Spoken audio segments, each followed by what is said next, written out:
Hello students, इससे पहले वाले वीडियो में हम लोगों ने रीमान इंटीग्रेशन टॉपिक स्टार्ट किया था।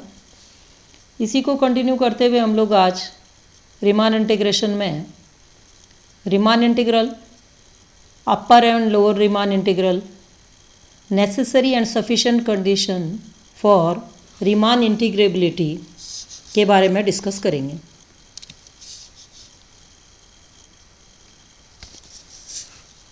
अपर एंड लोअर रीमान इंटीग्रल क्या होता है? ऊपरी और निम्न रीमान समाकलन। मान लीजिए कि एक फंक्शन f है, वो क्लोज इंटरवल ए बी पर डिफाइन किया गया और ये फंक्शन क्या है? बाउंडेड है।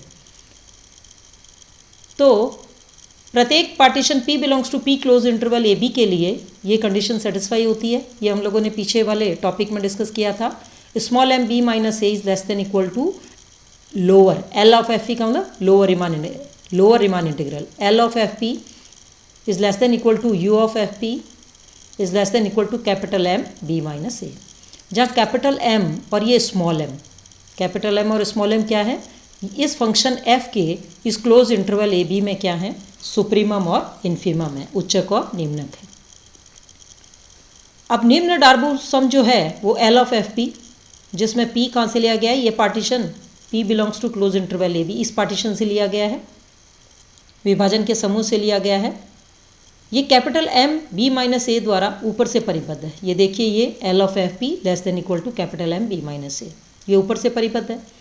इसका मतलब क्या हुआ कि इस सेट का जो है वो सुप्रीमम एग्जिस्ट करेगा। इसी प्रकार जो अपना, जैसे हम लोगों ने लोअर के लिए बोला है, इसी तरह अपर डाबू जो सम है उसका सेट क्या है? U ऑफ एफ पी, जिसमें पार्टीशन P किससे लिया गया है? पार्टीशंस के सेट से लिया गया है, विभाजन के समूह P A B से लिया गया है। ये जो है U ऑफ एफ पी ये क्या है? Greater than equal to small M B minus A, इसका मतलब एम बी माइनस ए द्वारा ये नीचे से परिबद्ध है। इसका मतलब क्या हुआ कि ये जो समुच्चय है इसका क्या है? अपने पास इन्फीमम एग्जिस्ट करता है, निम्नक एग्जिस्ट करता है। इन्हें हम क्या कहते हैं? ऊपरी तथा निम्न रीमान समाकलन कहते हैं।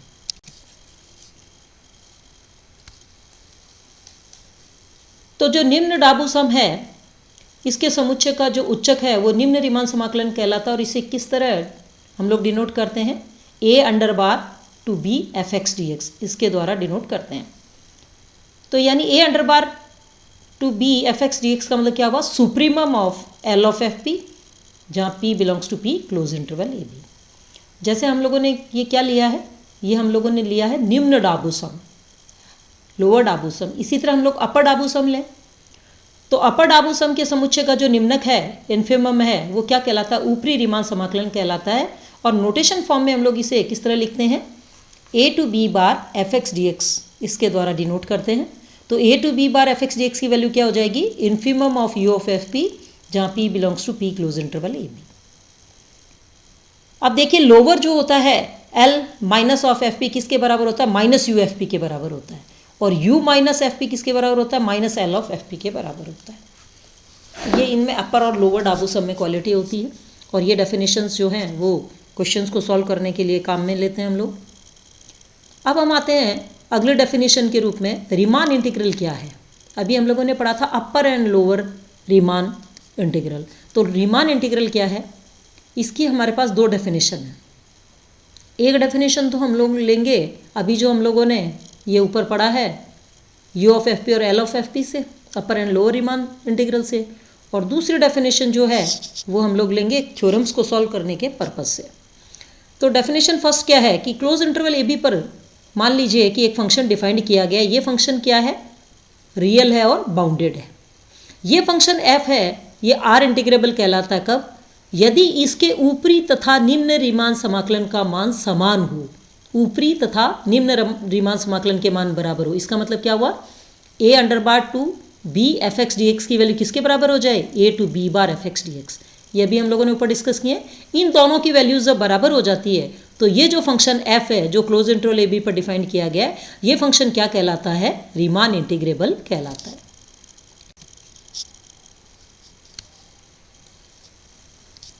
यानी a under bar to B F x D x equal to a to B bar F x D x.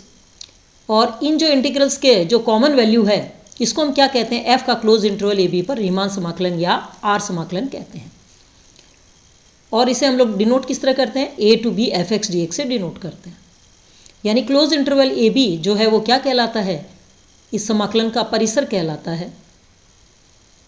हम लोगों ने स्कूल लेवल पर सेट थ्योरी में क्या पढ़ा है, प्रभाव क्षेत्र और परिसर, डोमेन एंड रेंज। तो ये क्या कहलाता है, इस समाकलन का परिसर या रेंज कहलाता है। फिर हम आते हैं सेकंड डेफिनेशन में।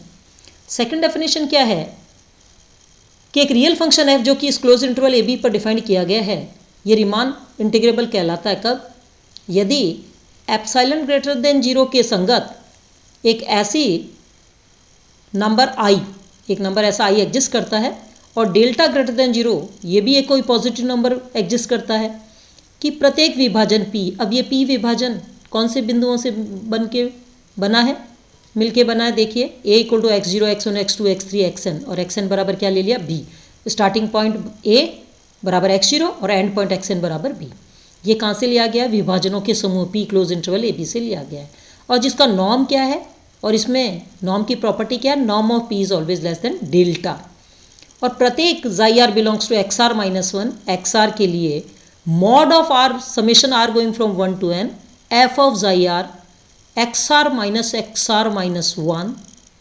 xr माइनस xr-1 का मतलब क्या हो जाता है, डेल्टा। माइनस का i is always less than epsilon. इसका जो मॉड है ये लेस देन एप्सिलॉन होना चाहिए। तो i क्या कहलाता है, f का ए बी पर r इंटीग्रल कहलाता है, और i को हम किस तरह डिनोट करते हैं, a to b f x D x, इससे ये डिनोट किया जाता है। अब हम लोग एक थ्योरम लेते हैं, एक इम्पॉर्टेंट थ्योरम है रीमान इंटीग्रल की, necessary and sufficient condition for R integrability, Riemann समाकलनीयता के लिए आवश्यक एवं पर्याप्त प्रतिबंध। थ्योरम का स्टेटमेंट क्या है कि यदि एक real valued function f close interval ए बी पर बाउंडेड है, तो अपने को क्या सिद्ध करना है कि फंक्शन f जो है यदि और केवल यदि, if and only if, r integrable है कब, यदि प्रत्येक एप्सिलॉन ग्रेटर देन 0 के लिए इस क्लोज इंटरवल ए बी का कोई पार्टीशन या विभाजन p ऐसा एग्जिस्ट करेगा कि 0 is always less than equal to u of F P minus L of F P is less than epsilon. If and only if का मतलब क्या है कि आपको नेसेसरी और सफिशिएंट दोनों पार्ट प्रूव करने हैं, यदि और केवल यदि।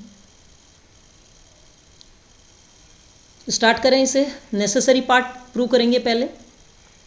तो मान लेते हैं कि फंक्शन जो है वो आर इंटीग्रेबल है, आर क्लोज इंटरवल ए बी का मतलब रीमान इंटीग्रेबल है, किस में, क्लोज इंटरवल ए बी में। तब हम लोगों को क्या प्रूव करना है, हमें ये कंडीशन लेके आनी है।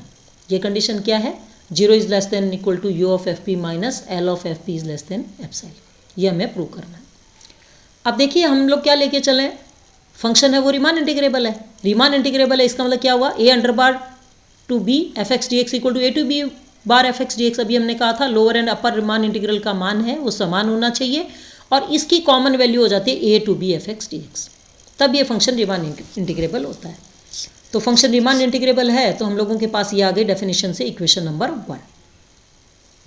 अब मान लेते हैं कि एप्सिलॉन ग्रेटर देन 0 कोई एक पॉजिटिव नंबर है, तो डाबू थ्योरम से हम जानते हैं कि डेल्टा ग्रेटर देन 0 इस प्रकार का एग्जिस्ट करेगा कि u of f is always less than a to b bar F x D x plus epsilon by 2। ये डाबू थ्योरम का रिजल्ट है, u of f is always less than a to b bar F x D x plus epsilon by 2। इसको हम दे दें equation number 2। जब u of F के लिए कंडीशन है तो l ऑफ एफ के लिए क्या है, l of f is greater than a under bar to B F x D x minus epsilon by 2। इसको हमने दिया इक्वेशन नंबर 3।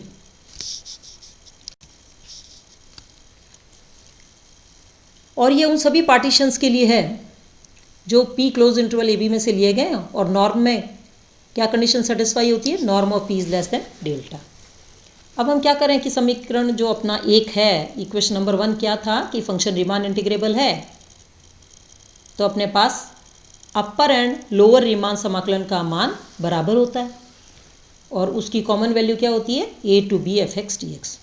तो हम इक्वेशन नंबर फर्स्ट को यूज़ करें सेकंड और थर्ड में, तो u of F p, equation number second जो है वो u of F P is less than, ये क्या था, ये अपने पास जो वैल्यू थी a टू b बार, इसको हमने क्या लिख दिया, a to B F x D x plus epsilon by 2, इसको हमने दिया इक्वेशन नंबर 4।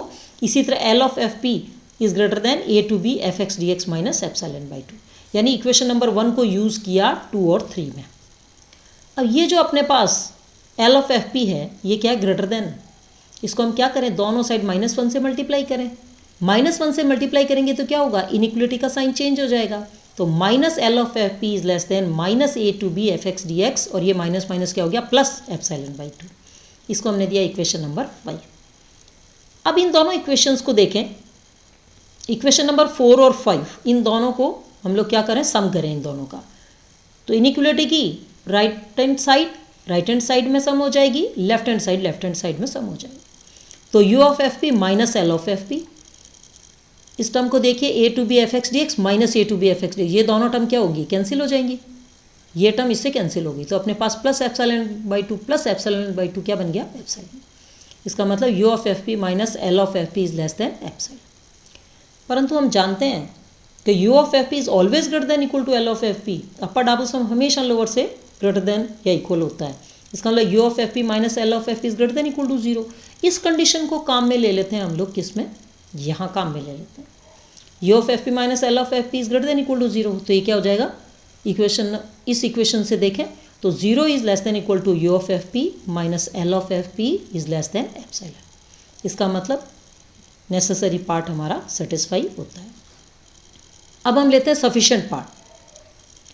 मान लीजिए कि एप्सिलॉन ग्रेटर देन 0 के संगत एक partition P belongs to P closer interval A b ऐसा एग्जिस्ट करता है कि P और इसके सभी जितने भी सूक्ष्मतर विभाजन हैं उनके लिए ये कंडीशन सेटिस्फाई होती है। ये जो अभी हम लोगों ने अप्रूव की थी, इसको हम लेके चलेंगे कि ये कंडीशन सेटिस्फाई होती है सभी पार्टीशंस के लिए। तो 0 is less than equal to you of F P minus L of F P is less than epsilon. इसको हमने दिया इक्वेशन नंबर 6। अब हम जानते हैं कि upper and lower Riemann integral की डेफिनेशन क्या कहती है।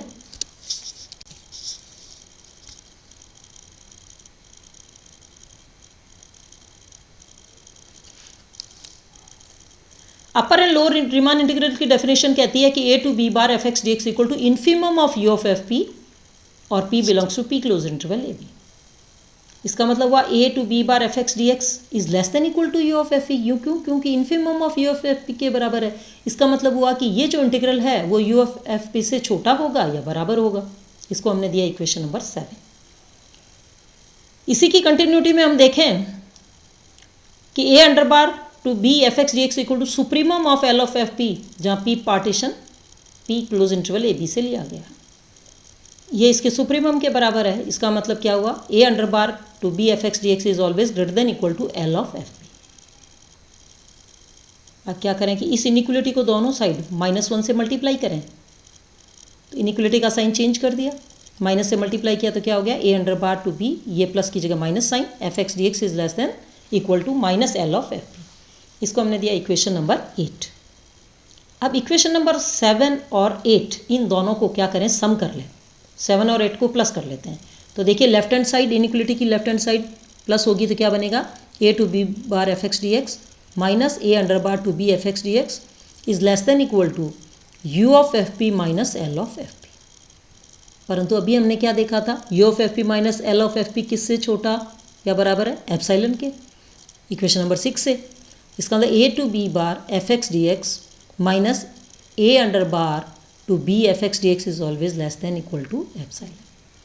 परंतु एप्सिलॉन क्या है, एक आर्बिट्री पॉजिटिव नंबर है, तो एप्सिलॉन टेंस टू 0 लेते हैं तो क्या बनता है,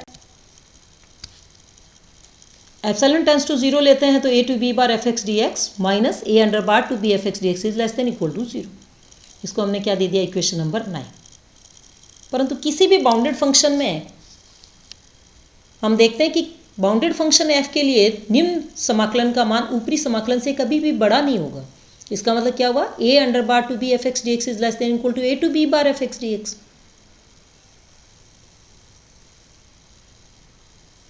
अब क्या करें, a to B bar F x D x है, ये टर्म हम लोग इनिक्वलिटी के इस साइड शिफ्ट कर लेते, क्या हो जाएगा, माइनस साइन आ जाएगा। तो a to B bar F x D x minus a under bar to B F x D x is greater than equal to 0। इसको हमने दिया इक्वेशन नंबर 10। अब इक्वेशन नंबर 9 और 10 को देखें। यहाँ हम क्या कह रहे हैं, ए to B bar F x D x minus A under bar to B F x D x is less than equal to 0। और यहाँ हम क्या कह रहे हैं, ए to B bar F x D x minus A under bar to B F x D x greater than equal to zero. ये कैसे possible हो सकता है कि इन दोनों टर्म का जो सब्ट्रैक्शन है यहाँ less than equal to zero, इन दोनों इंटीग्रल का जो सब्ट्रैक्शन है यहाँ greater than equal to zero है। इसका मतलब क्या हुआ, ये दोनों की वैल्यू जो है वो इक्वल टू जीरो है। तो इक्वेशन नंबर 9 और 10 से हमें क्या मिला, a to B bar F x D x minus A under bar to B F x D x equal to zero. इस टर्म को जीरो की दूसरी साइड शिफ्ट कर दें इक्वलिटी के, तो a to B bar F x D x equal to a under bar to B F x D x. इसका मतलब ये डेफिनेशन किसकी आ गई कि फंक्शन क्या है, रीमान इंटीग्रेबल है, क्योंकि अपर और लोअर दोनों इंटीग्रल बराबर हो गए रीमान के। इसका मतलब फंक्शन जो है वो रीमान इंटीग्रेबल है। इसका मतलब सफिशिएंट पार्ट भी सेटिस्फाई होता है। ओके स्टूडेंट्स, आगे के टॉपिक में भी हम लोग रीमान इंटीग्रल को कंटिन्यू करेंगे। Okay, thanks.